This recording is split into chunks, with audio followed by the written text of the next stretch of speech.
Hey y'all, this is your girl Bre'Anna, and this is the Divine Intervention Podcast, where I try my best to make space and learn how to take up that space.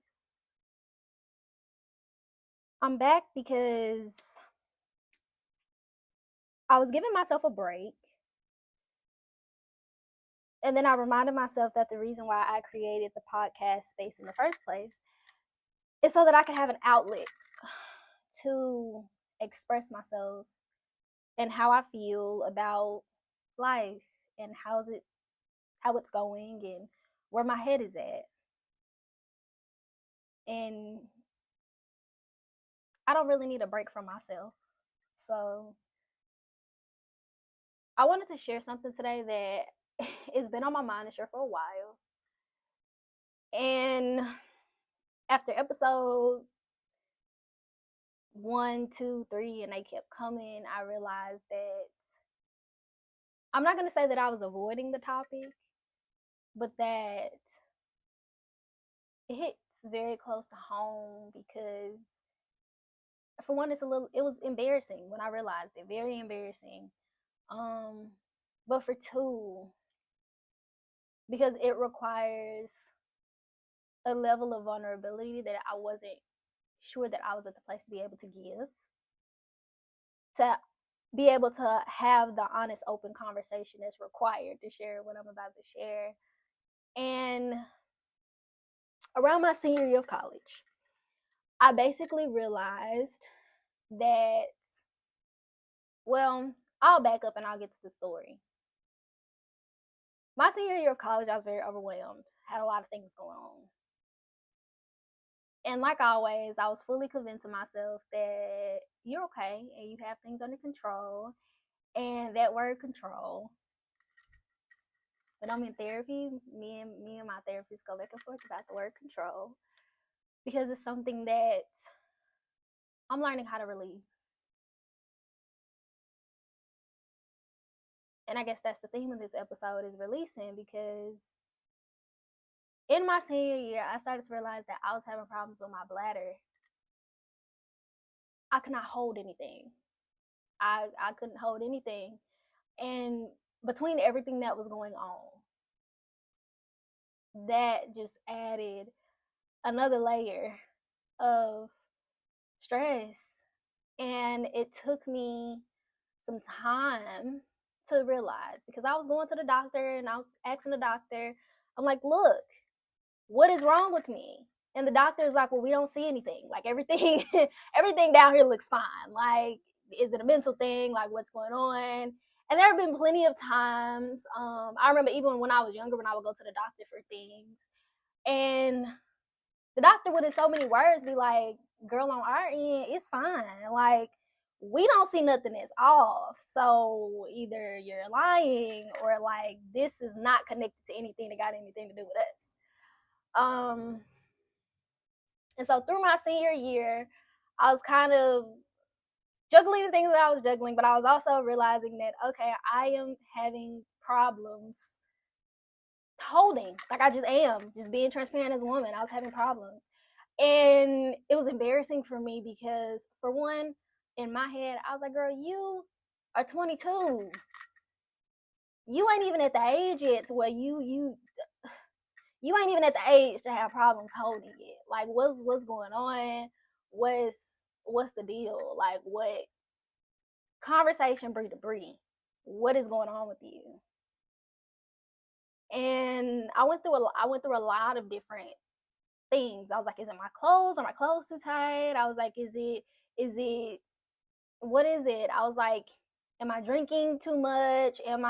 Which the ultimate answer that I realized on a personal level was that the reason why I could not hold anything is because I was walking around and I was constantly holding. And it took a little bit of personal research, of reading, of women's articles and videos, and because I kept trying to figure out, like, whose story am I resonating with? Who do I feel seen in? Who is experiencing things that sound similar to what I'm dealing with? And I started finding articles that talked about how, with your pelvic floor, if you are constantly holding, or you're always tense, that when it's time for those muscles to tense, to do what you asking them to do, they're basically letting you know, look, sister girl, you have already used all of our energy. Like, we ain't got nothing else to give you. So either find a toilet, or it's a wrap. Like, we don't really know what to say to you. And that was when I realized that I was basically walking around everywhere always tense. My nervous system was shot, which isn't something that was new to me. I've always struggled with my nerves.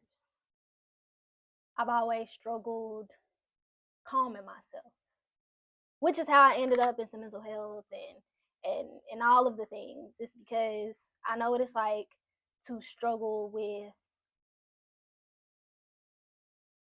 emotional regulation, figuring out what's wrong with you, because when you get so used to thinking that there's just nothing wrong, and you start to tell yourself that there's nothing wrong, your body starts to carry what you won't seem to accept, because whether you accept it or not, it feels it.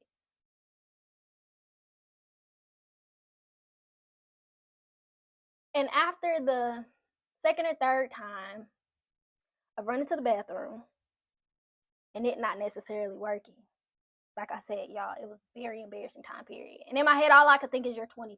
Like, what is going on? And then it took me a minute to even realize what was wrong, because I was so caught up in the shame that I wasn't even sure how to start looking for what could possibly be wrong. Saying that to say, I had to start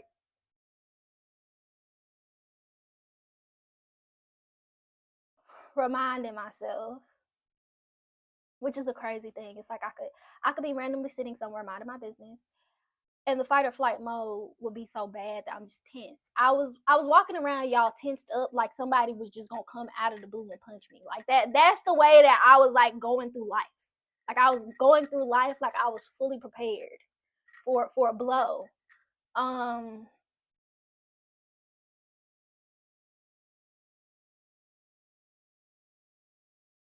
and since my senior year, of course, I've worked on it. It's gotten better. I do still have to remind myself to not be so tense.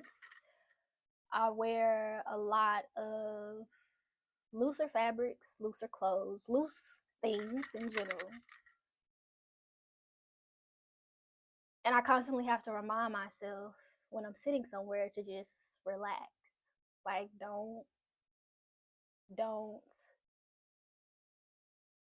think about anything.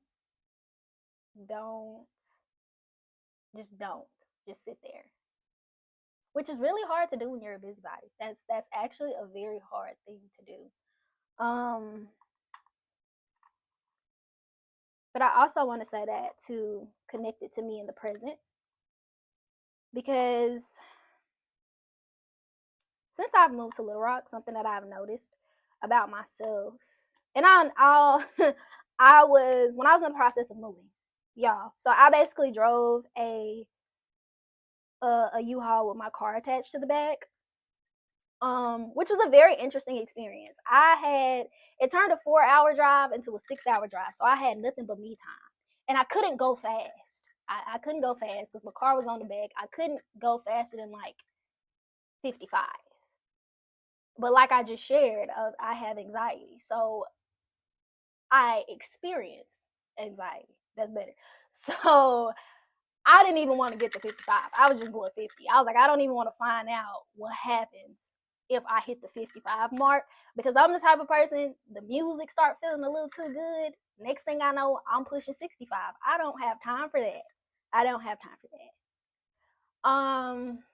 And I had nothing but time with myself, time to think,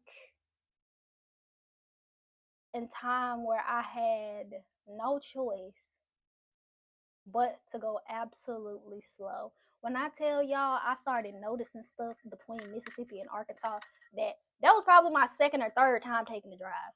I started noticing things that I was not noticing at first. I was like, oh, that's a very nice creek. I didn't even know that that was there. I was like, oh, that's a nice flower. This is a nice tree. Cars were just flying past me. And I would just be like, oh, that's a pretty color car. I'm just here frolicking. It actually was very nice, if I'm gonna be honest. Um and so yeah. And I think since I've got into Little Rock, I've been trying to really sit with myself, and which is why I took a step back from the podcast and from a lot of things, because I guess I just wanted to check back base at home. And to me, home is like within me. It's me. And I realized a couple of things. I realized that for one, I was having a conversation with a young lady, and I always love talking to her because she's so sweet. She's so bubbly. And the conversations they always kind of ground me because they show me that, there's somebody else that they view things in a similar, somewhat way. And I remember talking to her about how I had a really bad habit of allowing things that just were not that big of a deal to just be a big deal. I think one of the biggest things I'm learning is that most stuff, if you just stop worrying about it, it'll literally just work itself out. Like everything will just fall into place. And someone's probably listening to this and going, well, duh, Bree. Well, I did not know that. It took me until now to figure that out. And I'm actually very happy because at least I figured it out at 23. There are some people that it takes them a lot longer to figure it out. So if you're listening to this, the thing that you're worrying about, just let it go. It's probably not even that big of a deal. It's probably not even that big of a deal. But I think that in the midst of learning how to release, I had to learn the steps of, for one, acknowledging that something is bothering you and that it probably did hurt your feelings or it did sit wrong in your spirit. Because I noticed that I was skipping that step a lot. I would skip that step and I would just go straight to the let's just find a solution. And when you skip it, you're, for one, not acknowledging you and how you feel and where your head is at, and acknowledging your feelings about something. And you deserve that space and you need that space. And it's dangerous to skip over giving yourself that.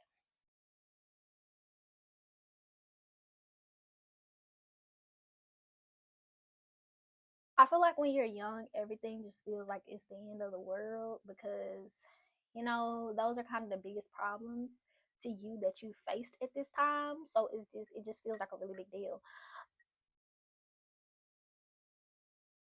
I wish I could say that I knew a solution. I really don't. That's also something I'm learning, is that I don't have to find a solution. Isn't that lovely? I realized that the other day. I was like, girl, look at you. You growing so much. I'm proud of you. But yeah, just taking things one day at a time.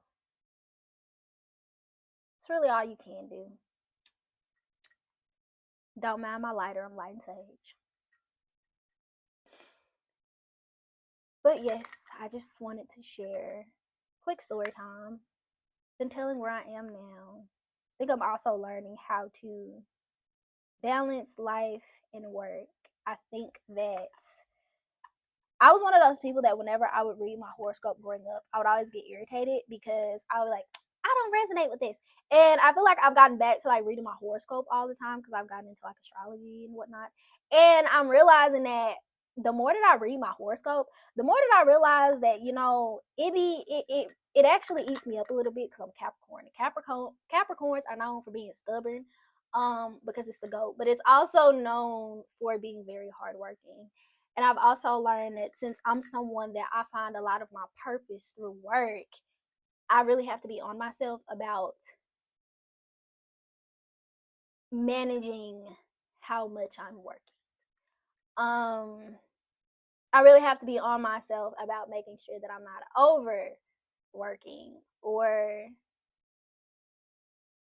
that when I'm resting, I'm not still technically working because my mind is on work, which is a lesson in and of itself. Y'all, I really just been hoping and praying that because I'm doing this work early, that I get to like kick it in my 30s. That's really what I'm hoping. Fingers crossed. I'll let y'all know how that goes. I plan on still having this going by then, so I can fill y'all in on that. But that's kind of where I am. It's what I'm learning. I have a couple of other things because, like I said, even though technically I've been taking a break, my journal is now packed with everything that I was thinking about while I was technically taking a break. So, with that being said, I hope you have a blessed day. Drink water. Learn how to release. Don't be walking around tensed up, y'all. Take a couple deep breaths. Do some breathing exercises. Do yoga. Oh, I also add that in. My yoga journey, guys, I wasn't able to fully finish getting trained as a yoga instructor before I left Jackson. But that, I don't know what was in that. That was a great time. I loved doing yoga. My nervous system was very thankful to me after that. But yeah, do some yoga, drink some water, go buy a new journal, and go tell somebody that you love them. Thanks for joining me today, and I'll see you in the next one.